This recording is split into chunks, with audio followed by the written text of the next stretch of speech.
ரிஷபராசி பையன்பர்கள், ரிஷபராசியை பொறுத்த வரைக்கும் இன்றைக்கு வந்து காலவருஷத்துடைய 2வது ராசி.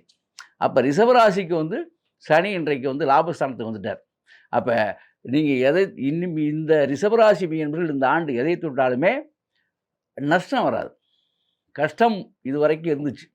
கஷ்டம் மாறி நஷ்டம் வராத நிலை இந்த ஆண்டு உங்களுக்கு இருக்கும். ரிஷபராசியில் பிறந்த ஆண், பெண் 2 பேத்துக்குமே சொல்கிறேன். இந்த ஆண்டு நீங்கள் நினச்ச காரியங்களை சாதிக்கலாம். உங்களுக்கு மூத்த, அதாவது உங்களுக்கு முன்னால் பிறந்தவங்க, அவர்கள் மூலமாக கூட பகை பாராட்டி இருந்தாலும் சரி, அவங்களாம் நட்பு பாராட்டி வரக்கூடிய காலங்கள்.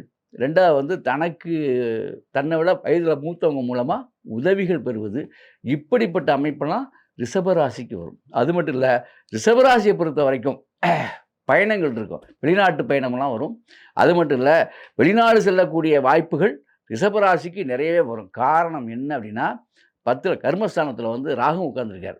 அப்போ தொழிலில் மிராக்களை நீங்கள் செய்ய வேண்டிய அமைப்பு இந்த ஆண்டு. யார்? ரிஷபராசிக்காரர்கள். அதே மாதிரி ரிஷபராசிக்காரருக்கு வந்து இன்னொரு விஷயம் இருக்குது.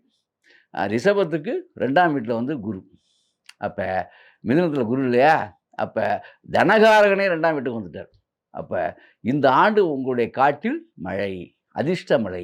ஆகவே ரிஷபராசிக்கு மிக அற்புதமாக இந்த ஆண்டு 2026 மலர்கிறது.